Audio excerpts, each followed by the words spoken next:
L'Atlantide était réelle.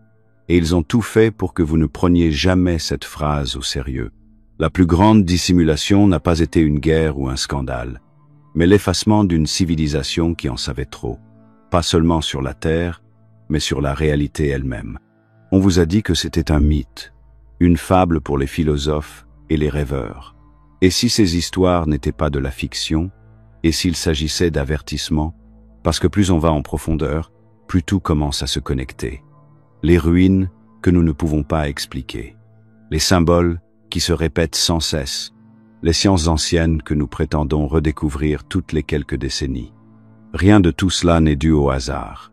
L'Atlantide n'a pas été perdue. Elle a été enterrée.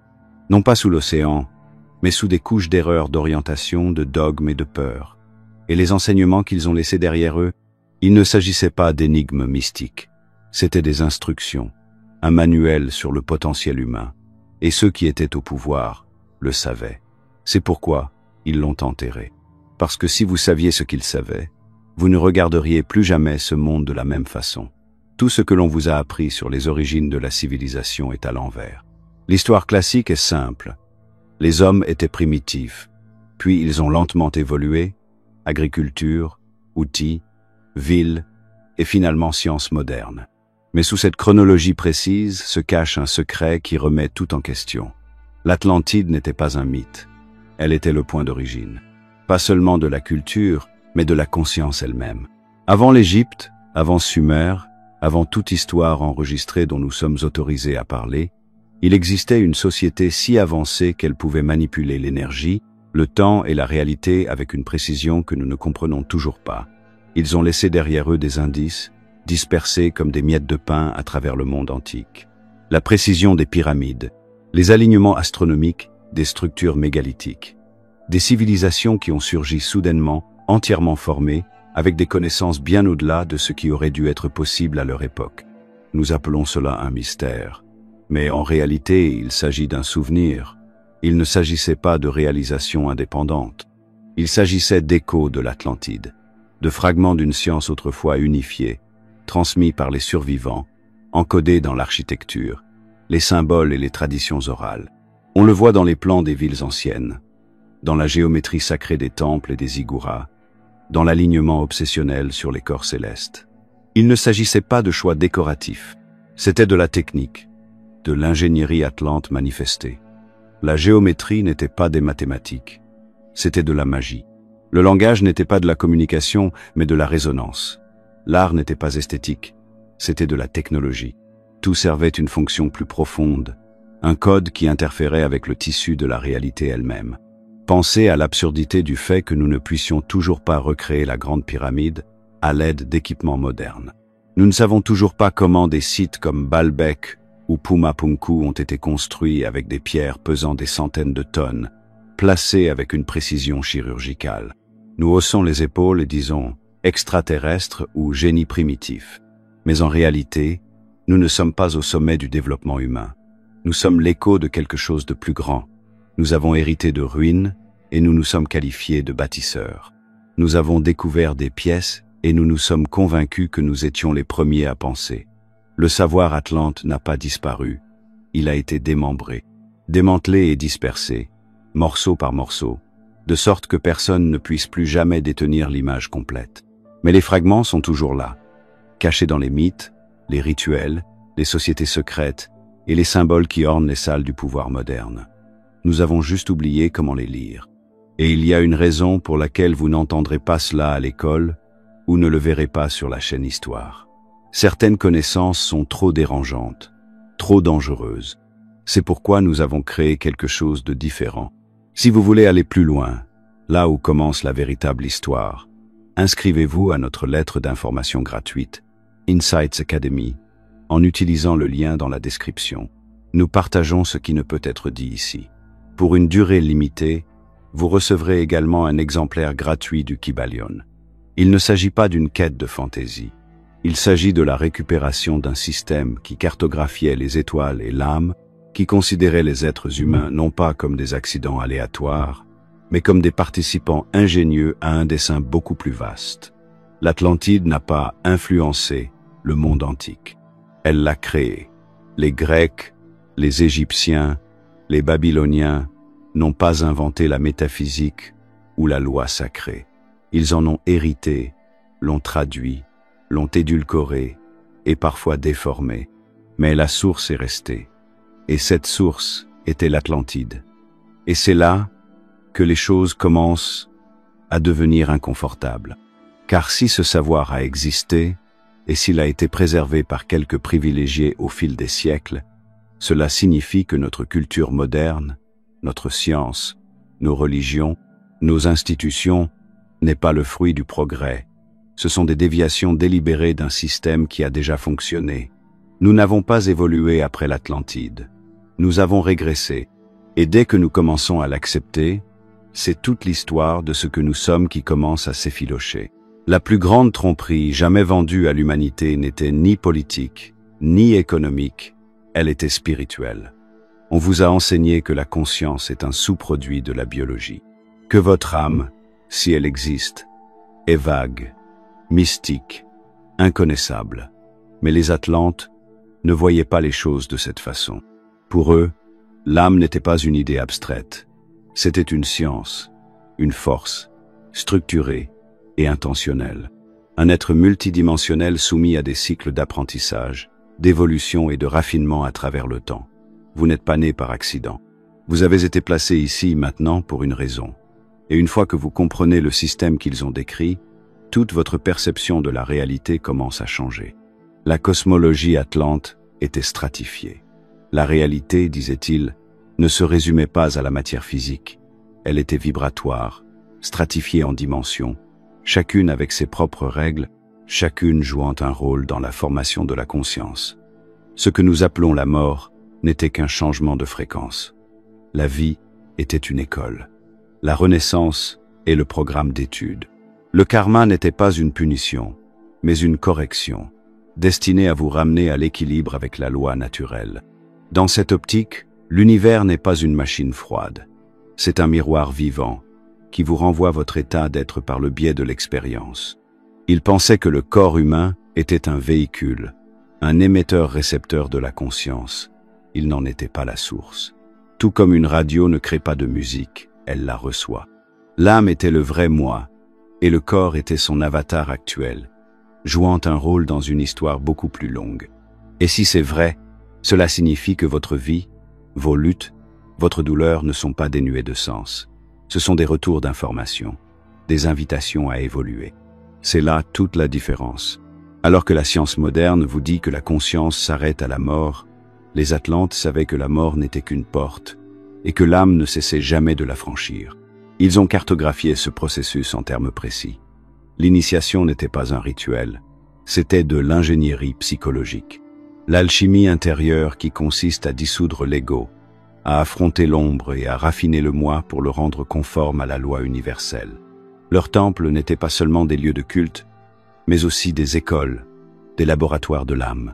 Les prêtres n'étaient pas des autorités morales, mais des scientifiques de la conscience, guidant les initiés à travers des rites soigneusement structurés, conçus pour activer les facultés dormantes du moi. Nous appelons ces choses ésotériques.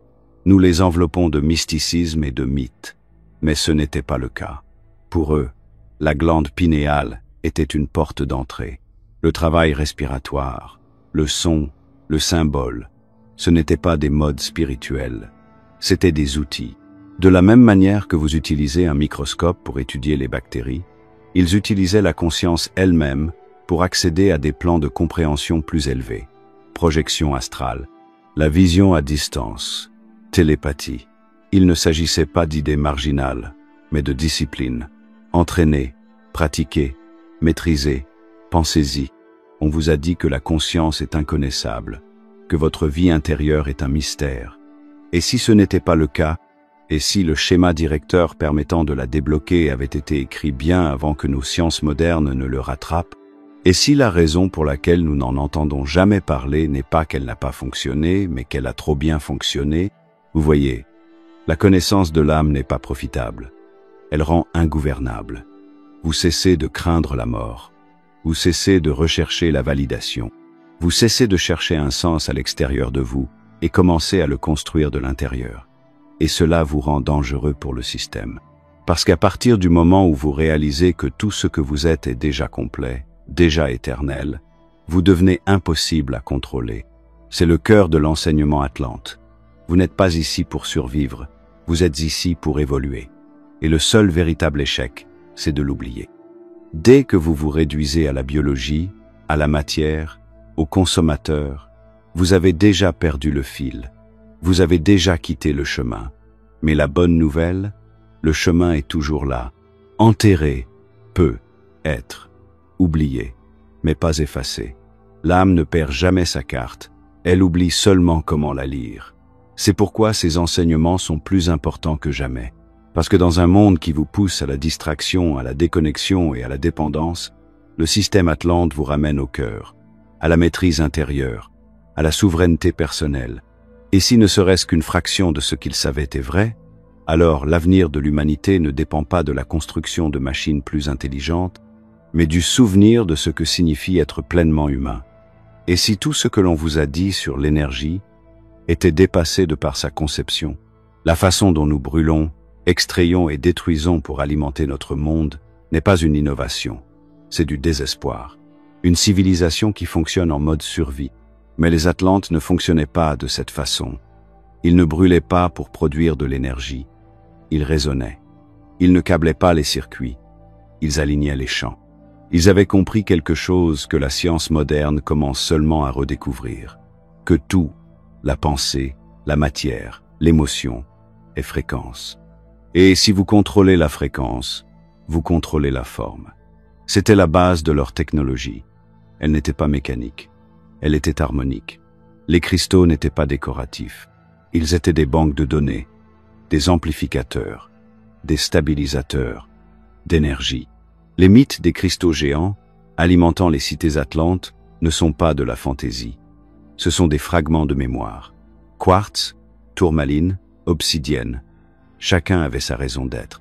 Pas seulement pour la guérison ou la méditation, mais aussi pour la production d'énergie, la stabilisation de la planète et même la communication à distance. Ils utilisaient des champs de résonance pour puiser dans la grille magnétique de la Terre, ce que nous appelons aujourd'hui les lignes de lait. Il ne s'agissait pas seulement d'idées mystiques, mais de la version atlante de l'infrastructure. Leur version du Wi-Fi était planétaire, invisible et organique. Ils maîtrisaient également le son. La cymatique, le son qui façonne la matière, faisait partie de leur langage. Diapason, chant, harmonique, autant d'outils pour restructurer l'eau, stimuler la croissance des plantes et ouvrir la conscience. Pensez-y. Ce que nous considérons comme de la spiritual woo était leur physique avancée. Les chants qui alignent les chakras, les bols chantants, il ne s'agissait pas de tradition, il s'agissait de technologie. Les anciens n'étaient pas primitifs, ils étaient précis. Ils n'ont pas perdu ces connaissances. C'est nous qui l'avons perdu. Ou plus exactement, elles nous ont été enlevées. Car la fréquence, c'est le pouvoir. Et le pouvoir, lorsqu'il est laissé aux mains des personnes éveillées, devient ingérable pour ceux qui bâtissent des empires sur la soumission. Que pensez-vous qu'il se passe lorsqu'une civilisation réalise qu'elle n'a pas besoin de combustible fossile ou d'électricité pour prospérer? Que se passe-t-il lorsque les gens comprennent qu'ils peuvent guérir par le son, changer leur conscience par l'intention ou accéder à des données par résonance cristalline sans jamais se connecter à une machine? Vous obtenez une société qui ne dépend pas des gardiens. Vous obtenez la souveraineté. Et c'est exactement ce qui a entraîné la destruction de l'Atlantide. Non pas à cause d'un cataclysme naturel, mais à cause de la dégradation interne de leur propre intégrité. Quelque part, les Atlantes ont commencé à utiliser à mauvais escient les outils mêmes qui les alignaient autrefois sur la nature. Ils ont transformé la fréquence en manipulation. Ils ont amplifié l'énergie sans sagesse. Ils ont divisé les lignes temporelles. Ils ont fracturé la conscience. En bref, ils ont commencé à armer ce qui était sacré. Imaginez un champ sonore capable de guérir des organes. Imaginez maintenant qu'il soit inversé pour les briser. Imaginez une grille de cristal capable de stabiliser le climat d'une région. Imaginez maintenant qu'elle soit utilisée pour la perturber et la déplacer. Les mêmes outils qui peuvent éveiller une âme peuvent aussi la piéger.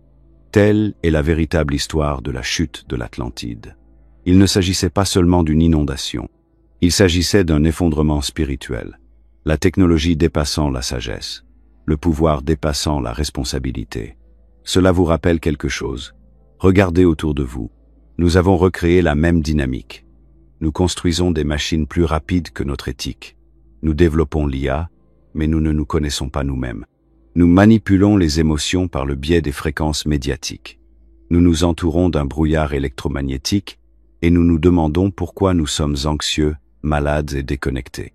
Les Atlantes nous ont mis en garde à ce sujet, par le biais de mythes, de symboles et de ruines que nous avons refusé de comprendre. Mais il y a autre chose. Un murmure sous les avertissements. Parce que tous les Atlantes ne sont pas tombés. Certains ont préservé le savoir, l'ont transporté à travers les océans, l'ont codé dans des temples, les ont cachés dans des écoles mystérieuses et des lignées orales, dans l'attente d'une génération non seulement assez avancée pour les décoder, mais aussi assez consciente pour les utiliser de manière responsable. Et nous voilà, au bord de la même erreur, ou au début de quelque chose d'entièrement nouveau. Vous n'avez jamais été destiné à être impuissant. Vous avez été conçu pour être un être de fréquence, capable de vous accorder, de guérir les autres, de vous harmoniser avec la planète. Cette connaissance n'est pas perdue. Elle est enfouie en vous, cristallisée dans votre ADN. Elle attend d'être rappelée. Vous avez vu les symboles, les spirales, les triangles, les yeux, les grilles. Ils apparaissent partout, sur les murs anciens, dans les temples sacrés, gravés dans les champs de culture, et même intégrés dans les logos des entreprises. On vous a dit qu'ils étaient décoratifs. C'est une coïncidence. Il s'agit simplement de l'expression artistique d'un peuple ancien qui avait trop de temps à perdre. Et si ce n'était pas le cas, et si ces symboles faisaient partie d'un langage, non pas humain, mais universel, un code, une structure précise et intelligente, intégrée à l'architecture même de la réalité, les Atlantes comprenaient ce langage. Ils le parlaient couramment, et ils l'utilisaient pour construire, guérir, enseigner et évoluer. La géométrie sacrée n'était pas une esthétique pour eux. Elle était fonctionnelle. Elle était l'interface entre l'énergie et la matière. Chaque forme, qu'il s'agisse d'un flocon de neige, d'un coquillage ou d'une galaxie, obéit à des lois géométriques. La fleur de vie, la graine de vie, le nombre d'or ne sont pas des décorations spirituelles. Il s'agissait de plans, des modèles utilisés pour créer une résonance entre le champ humain et le champ plus vaste du cosmos. Les Atlantes ne se sont pas contentés d'observer ces modèles. Ils les utilisaient, consciemment et systématiquement, pour stabiliser l'énergie, amplifier l'intention et structurer la conscience. La Vesica Piscis, par exemple, deux cercles qui se croisent, est la base de toute création géométrique. C'est la matrice des proportions sacrées. Ils l'ont codée dans l'architecture, les temples, les chambres d'initiation. Pourquoi? Parce que c'est un portail, un point de résonance entre les dimensions. Tout comme un diapason crée une vibration sympathique, ces formes créent une harmonie entre le physique et le métaphysique. La géométrie était le pont entre les royaumes. Réfléchissez maintenant. Pourquoi ces mêmes symboles apparaissent-ils dans des cultures qui sont censées ne s'être jamais rencontrées? Pourquoi la même forme de spirale apparaît-elle dans les pierres celtiques, les pyramides mayas, l'art rupestre aborigène et les mandalas de l'Himalaya? Sont-ils tous tombés par hasard sur les mêmes tendances artistiques? Ou bien se sont-ils souvenus de la même source? Le même code, transmis à une époque antérieure à la mémoire, par des gens qui savaient comment construire non seulement avec la pierre, mais aussi avec la vibration, l'intention et la loi. Les Atlantes voyaient l'univers comme une symphonie géométrique, chaque forme, chaque rapport, une note dans la chanson de la création.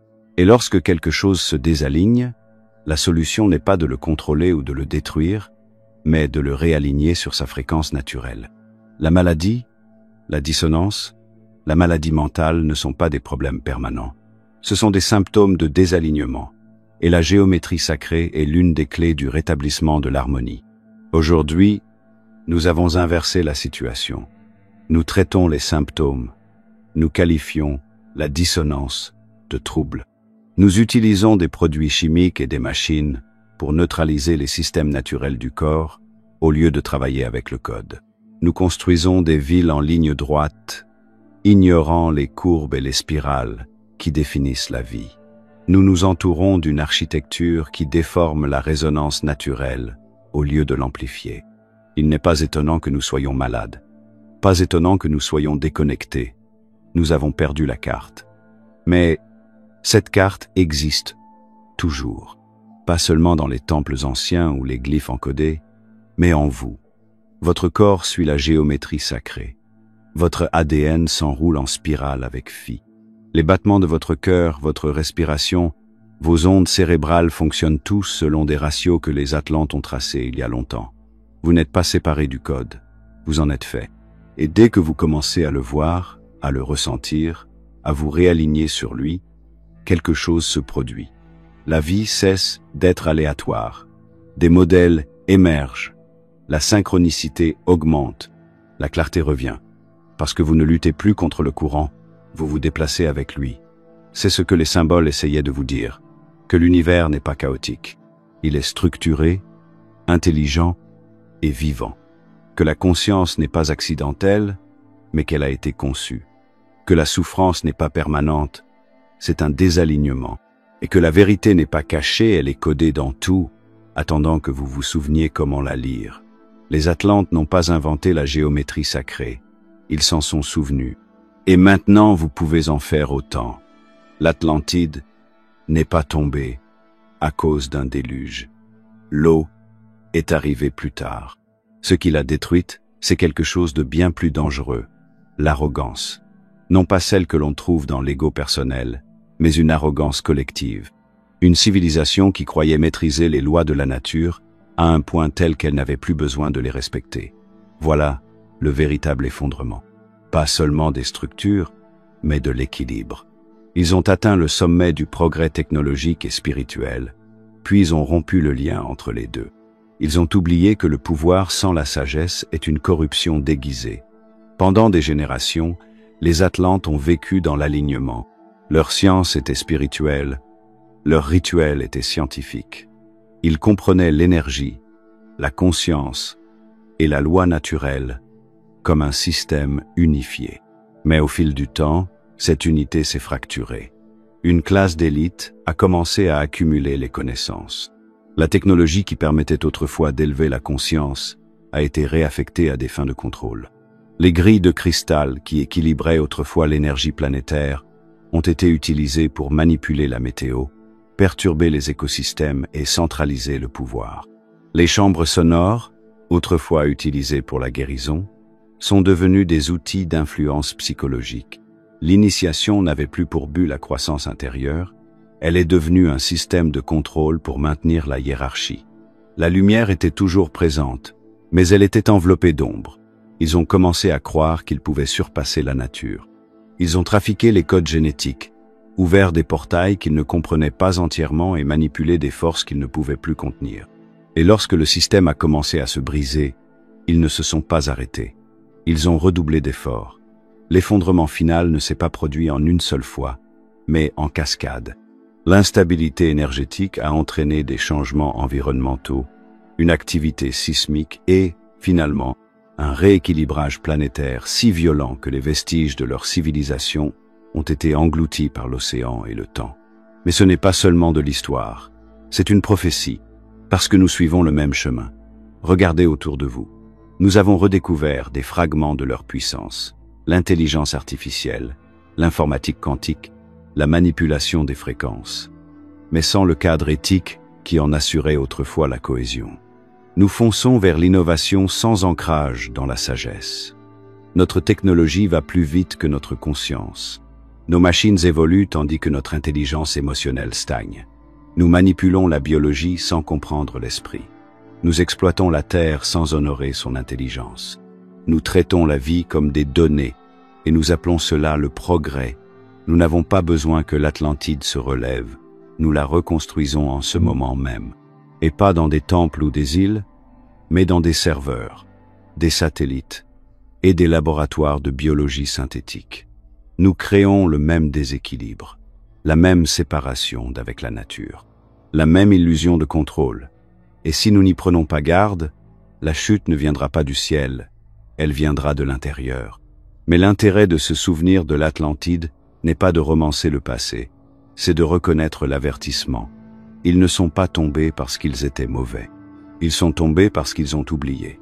Ils ont oublié l'âme derrière la science, la responsabilité derrière la connaissance, l'humilité derrière le pouvoir. Et cet oubli leur a tout coûté. Et voici la partie qui échappe à la plupart des gens. Le déluge n'était pas seulement une destruction, c'était une réinitialisation. Un nettoyage planétaire pour rétablir l'équilibre.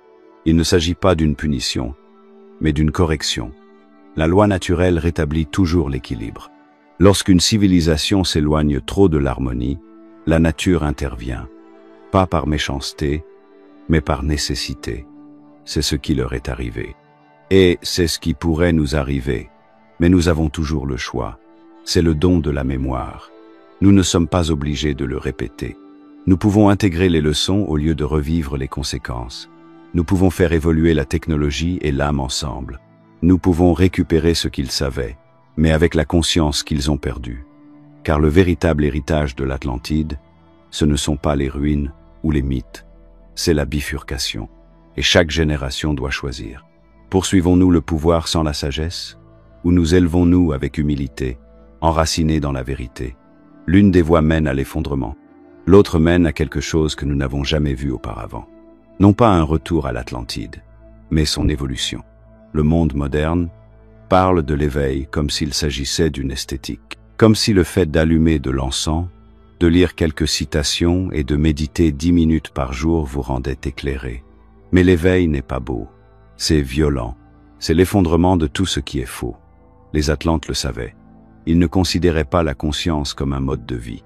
Ils la traitaient comme un système, un chemin précis et structuré de transformation intérieure. Ce que nous appelons aujourd'hui ésotérique était autrefois la norme. L'initiation n'était pas facultative. C'était le processus pour devenir pleinement humain. Les Atlantes avaient compris que le monde extérieur reflétait toujours l'état intérieur. Ainsi, avant de pouvoir influencer quoi que ce soit à l'extérieur, la technologie, la gouvernance, l'énergie, il fallait maîtriser le moi, non pas dans un vague sens spirituel, mais en termes littéralement énergétiques. Vous deviez démanteler votre fausse identité, dissoudre le moi réactif et forger une conscience alignée sur la loi universelle. C'était de l'alchimie intérieure, la transmutation de l'ombre en force, de l'ignorance en clarté, du chaos en cohérence. Et ce n'était pas une métaphore, c'était à la fois physiologique, psychologique et spirituel. Les initiés traversaient des chambres conçues pour mettre à l'épreuve non seulement leur esprit, mais aussi l'ensemble de leur système énergétique. Le son, la lumière et la géométrie étaient utilisés pour déclencher des processus intérieurs. On ne vous donnait pas de réponse, on vous les montrait à vous-même. Chaque peur, chaque blessure, chaque programme dont vous ignoriez l'existence. Et ce n'est qu'en les affrontant que vous pouviez passer à la couche suivante. Il ne s'agissait pas d'être digne, il s'agissait d'être prêt, parce que manier les types d'énergie qu'ils traitaient exigeait une stabilité intérieure absolue. On ne peut pas manipuler la fréquence si son propre système est déformé. On ne pouvait pas accéder au plan supérieur si l'on était alourdi par les traumatismes et l'ego. Le chemin vers le pouvoir passait directement par le feu de la purification. Comparez cette situation à celle d'aujourd'hui. Nous courons après les raccourcis, la manifestation sans recherche personnelle, l'ascension sans l'intégration, la sagesse sans sacrifice. Les initiés atlantes auraient appelé cela l'enfance spirituelle, parce que le véritable éveil ne concernait pas ce que vous pouviez voir, mais ce que vous pouviez supporter. Pouviez-vous supporter le paradoxe? Pouviez-vous vous asseoir en silence face à votre propre obscurité sans fuir? Pouviez-vous regarder votre personnalité se désintégrer sans essayer de la recoller? Tel était le test. Car une fois le feu passé, ce qui reste n'est pas seulement la paix, c'est la précision. Une clarté intérieure si nette que vous pouviez détecter les distorsions dans une pièce dès que vous y entriez. Vous pouviez sentir la vérité dans votre corps. Vous pouviez déplacer l'énergie par la pensée, guérir les autres par la présence et naviguer dans le monde avec une conscience qui rendait toute manipulation impossible. C'était là l'essentiel. La maîtrise intérieure n'est pas une question de supériorité, c'était une question de service. Les initiés n'accumulaient pas le pouvoir. Ils devenaient des vecteurs d'harmonie, des ancres d'ordre dans un monde enclin au chaos. Et c'est ce qui a été perdu. Le chemin initiatique a été effacé, reconditionné ou transformé en divertissement, mais le véritable processus est toujours là, enfoui sous le bruit. L'obscurité que vous fuyez, c'est la porte. L'effondrement que vous considérez comme un échec, c'est le début. L'inconfort que vous évitez, c'est le test. Le système ne veut pas que vous vous en souveniez, parce qu'une fois que vous avez emprunté ce chemin, vous n'avez plus du tout besoin du système. Vous cessez de demander la permission. Vous cessez de réagir. Vous devenez souverain, non pas en théorie, mais en pratique. Et voici le vrai secret. L'Atlantide n'est pas morte. Elle est rentrée à l'intérieur, dans les quelques personnes qui se sont souvenues, dans les lignées qui ont préservé le feu, dans les symboles, les textes, les temples. Et maintenant, en vous, vous ne découvrez pas cela pour la première fois. Vous vous en souvenez. Cette attirance que vous avez ressentie, cette curiosité, ce sentiment étrange d'avoir déjà fait cela auparavant, ce n'est pas le fruit du hasard. C'est l'appel, le même que les initiés entendent depuis des milliers d'années. Et si vous écoutez encore, c'est que vous êtes prêts. Non pas pour des informations, mais pour une transformation.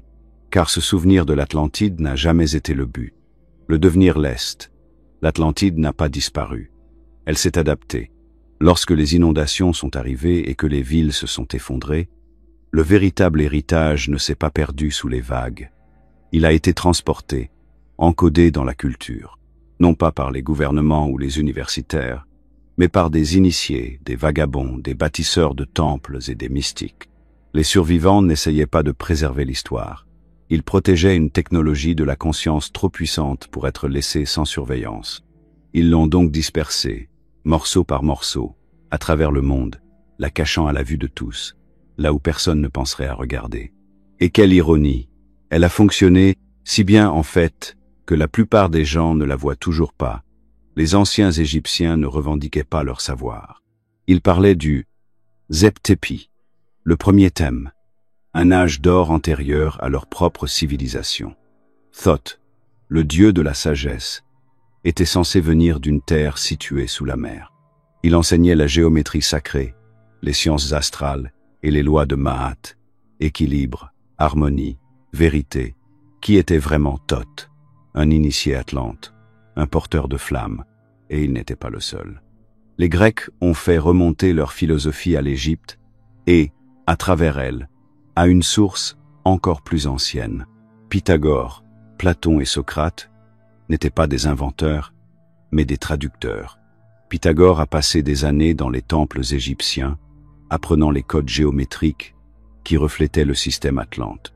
Platon, dans ses dialogues, n'a pas spéculé sur l'Atlantide.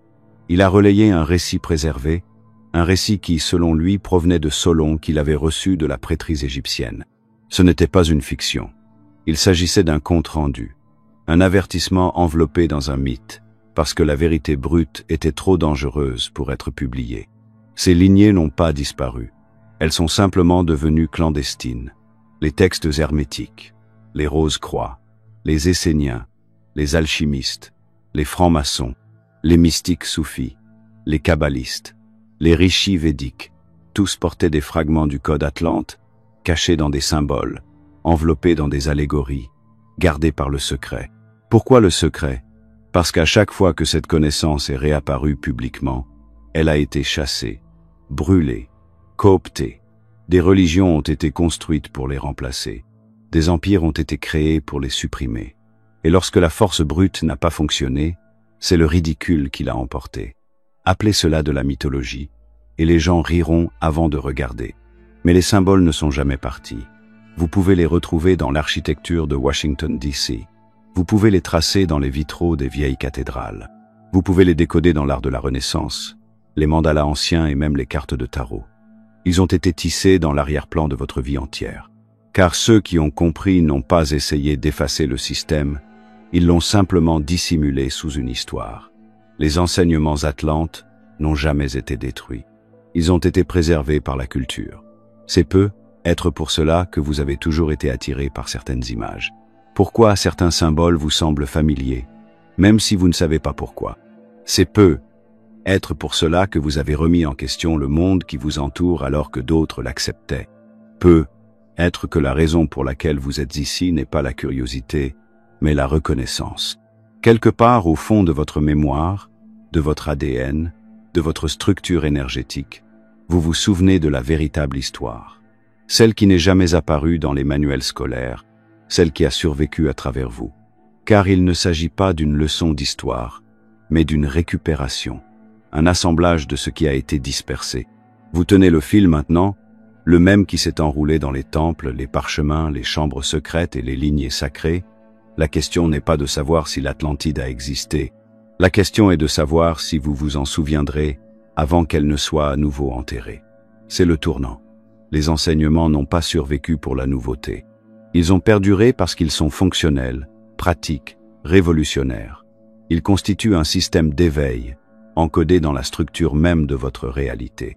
Aujourd'hui, alors que les anciens systèmes s'effondrent et que la mémoire collective commence à se fissurer, ces fils remontent à la surface.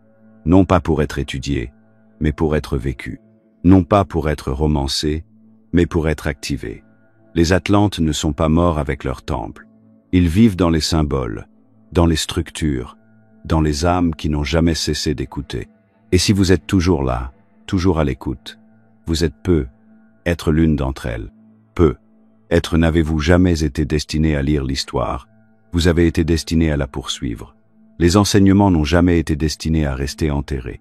Ils n'ont jamais été destinés à rester dans des livres poussiéreux ou des parchemins cryptés, enfermés dans des salles d'université ou des bibliothèques occultes. Ils étaient destinés à être vécus. L'Atlantide n'était pas seulement un lieu. C'était un état d'être, une civilisation construite sur la compréhension que la réalité n'est pas figée, que la conscience en est l'architecte, et que l'alignement sur les lois naturelles est la forme la plus élevée d'intelligence. Et la seule chose qui vous a empêché de vous en souvenir, c'est la programmation. Le système qui vous a dit que la sagesse ancienne était primitive, que la science et la spiritualité devaient être séparées, que le pouvoir se trouvait à l'extérieur de vous. Ce système est l'illusion, et le briser, c'est le début. Pour récupérer l'héritage atlante, il n'est pas nécessaire de porter des robes, de chanter dans des langues mortes ou de s'envoler vers d'anciennes ruines. Vous devez commencer ici, maintenant, avec votre conscience. Tout commence par la fréquence. Vos pensées, vos émotions, votre alimentation, votre respiration, votre environnement, ce ne sont pas seulement des habitudes, ce sont des entrées. Vous êtes une interface vivante avec le champ. Et si vos données sont déformées, votre réalité le sera aussi. Les Atlantes n'utilisaient pas la fréquence parce que c'était à la mode. Ils l'ont utilisée parce qu'elle fonctionne. Réclamez donc vos entrées. Nettoyez votre esprit. Purifiez votre champ. Pas par superstition, mais parce que c'est la technologie qu'ils ont essayé de vous cacher. La méditation n'est pas une relaxation. C'est un calibrage. Le travail sur la respiration n'est pas du battage médiatique. C'est de la modulation. La géométrie sacrée n'est pas esthétique. C'est l'alignement. On vous a appris à considérer ces choses comme de la douceur et de la spiritualité. Mais c'est un mensonge. Ce sont des outils, comme ceux qu'utilisaient les Atlantes, qui attendent d'être réactivés dans le présent. Chaque fois que vous vous tenez tranquille, que vous dites la vérité, que vous dirigez consciemment votre intention, vous réintégrez la grille. Vous accordez votre corps à son plan d'origine. Et non, vous ne verrez pas cela aux informations. On ne vous dira pas que votre respiration peut réguler votre système nerveux mieux que la plupart des produits pharmaceutiques. Ils ne vous diront pas que le fait de concentrer votre intention modifie votre champ électromagnétique. Ils n'admettront pas que votre glande pinéale est plus qu'une simple glande. C'est une lentille, un accordeur, une passerelle vers la perception multidimensionnelle. C'est trop dangereux pour être connu de tous. Parce que si les gens savaient que les Atlantes n'étaient pas des mystiques, mais des ingénieurs de la conscience, tout le système de contrôle s'effondrerait. Se réapproprier cette connaissance signifie plus qu'apprendre, cela signifie l'incarner. C'est là que le vrai travail commence. Lorsque vous commencez à prendre des décisions non pas en fonction de la peur, mais de la fréquence. Lorsque vous passez de la réaction à la résonance. Lorsque vous réalisez que le chaos à l'extérieur de vous est un miroir du bruit à l'intérieur de vous, et que vous commencez à accorder votre monde intérieur, comme le faisaient autrefois les initiés. Vous ne combattez pas l'ancien système en lui criant dessus. Vous le dépassez. Vous construisez un champ si cohérent, si conscient de lui-même, que la distorsion ne peut pas rester près de vous. C'est à cela que ressemble la conscience atlante aujourd'hui. Pas de fuite, pas le déni, mais le pouvoir récupéré au niveau le plus profond. La conscience, alignée sur l'action. La vérité, vécue en temps réel. Il ne s'agit pas de croire en l'Atlantide. Il s'agit de devenir le type d'humain pour lequel l'Atlantide a été construite. Vous ne pouvez pas externaliser cette tâche. Aucun gourou ne peut le faire à votre place. Aucune institution ne peut le valider. Il s'agit d'une technologie ancienne intégrée dans votre biologie qui attend d'être activée. Vous possédez déjà les outils nécessaires. Votre corps est un temple. Votre système nerveux est une tour de signalisation. Votre cœur est un amplificateur. Votre âme est le code. Et la carte de tout cela vous a rappelé par des symboles, des synchronicités, de la curiosité et l'attraction tranquille que vous avez ressentie toute votre vie, mais que vous ne pouviez pas expliquer. Dès que vous cessez de chercher la vérité à l'extérieur et que vous commencez à l'expérimenter à l'intérieur, le système atlante redémarre. Il n'a jamais disparu. Il était juste en sommeil. Il attendait un moment comme celui-ci, une vie comme celle-ci, un esprit comme le vôtre. Vous n'avez jamais été destiné à être un spectateur dans ce monde. Vous avez été conçu pour être un bâtisseur, un porteur de plans, un détenteur de fréquences. Et tout ce que vous avez appris jusqu'à présent, tout ce qui a résonné et s'est fissuré à la surface de votre mémoire, vous a ramené à ce moment. Parce que la véritable finalité n'est pas de se souvenir de l'Atlantide, mais de la reconstruire. Non pas comme une réplique du passé, mais comme une évolution de celui-ci. Une nouvelle Atlantide. Une Atlantide qui ne repose pas uniquement sur le marbre et le cristal, mais sur la conscience, sur la cohérence, sur la vérité. Vous n'avez pas besoin d'un gouvernement pour l'approuver. Vous n'avez pas besoin d'un temple dans le désert ou d'une statue à votre nom. Vous avez besoin d'un alignement personnel qui se répercute vers l'extérieur. Parce que les Atlantes n'ont pas construit leur monde par la domination. Ils l'ont construit par résonance. Lorsqu'un nombre suffisant de personnes ont la même fréquence cohérente, la réalité se plie à cette fréquence. Les structures commencent à refléter cette vibration. Des communautés émergent. La culture se réorganise. Les systèmes se recalibrent. C'est ainsi qu'un véritable changement se produit. Pas par la force, mais par le terrain. Et vous faites partie de ce champ. Tout ce dont tu t'es souvenu au cours de ce voyage, la géométrie, la science de l'âme, l'alchimie intérieure, la chute et l'ascension, vit en toi maintenant. Les enseignements ne sont pas seulement des informations. Ils sont une architecture, un échafaudage invisible autour duquel une nouvelle façon d'être peut émerger. Et cela ne commence pas demain. Elle commence avec la prochaine respiration que vous prendrez, le prochain choix que vous ferez, la prochaine fois que vous agirez avec intégrité dans un monde qui récompense l'illusion. C'est ainsi que vous ramènerez l'Atlantide, non pas comme une nostalgie, mais comme un projet qui se concrétise. Et ce n'est pas une mission en solo. Personne ne se réveille seul. C'est un autre mensonge destiné à vous isoler. Ce que vous ressentez maintenant, cette poussée dans votre poitrine, ce feu dans votre colonne vertébrale, cette certitude tranquille qui palpite sous votre peau, c'est la connexion avec d'autres personnes comme vous, à ceux qui se sont également souvenus, qui suivent le même chemin, décodent les mêmes symboles, entendent le même appel intérieur. Vous ne l'imaginez pas, c'est une réalité. Les architectes dispersés reviennent sur le site. Les fragments se rassemblent, et lorsqu'ils s'aligneront, quelque chose d'ancien surgira, non pas des ruines, mais de nous, car tel est le choix auquel nous sommes confrontés. Devenons-nous une autre Atlantide qui s'effondre sous son propre pouvoir incontrôlé? Ou incarnons-nous la sagesse qu'ils ont préservée, le chemin qu'ils ont tracé, le système qu'ils ont caché dans des histoires et des symboles? Les laissons-nous pourrir dans les archives, ou les vivons-nous à haute voix? Chaque acte de conscience, chaque choix fait à partir de la vérité, chaque lien forgé dans l'authenticité est un vote pour la suite. Cela ne nécessite pas de permission, il faut de la présence. Et si ce message a éveillé quelque chose en vous, si vous savez qu'il ne s'agit pas d'une simple théorie mais d'une vérité que votre âme a toujours connue, alors ne vous contentez pas de le consommer. Poursuivez-le. Rejoignez les autres qui se souviennent. Inscrivez-vous à Insights Academy en utilisant le lien dans la description. Certaines vérités sont encore trop crues pour ces plateformes. Et c'est là que nous allons plus loin. Et oui, vous obtiendrez le Kybalion gratuitement, car c'est là que la sagesse codée se poursuit, si vous êtes prêt à la recevoir. Ce n'est pas la fin d'une vidéo, il s'agit d'un seuil. Le choix de continuer à marcher en somnambule dans un système qui s'effondre, ou de commencer à construire celui qui a toujours été destiné à le remplacer. C'est ce qu'Atlantis était, un prototype, pas une fantaisie, un modèle. Et maintenant, c'est à vous d'aller de l'avant. Si cette vidéo vous a touché, faites-le nous savoir en commentant « J'ai compris ».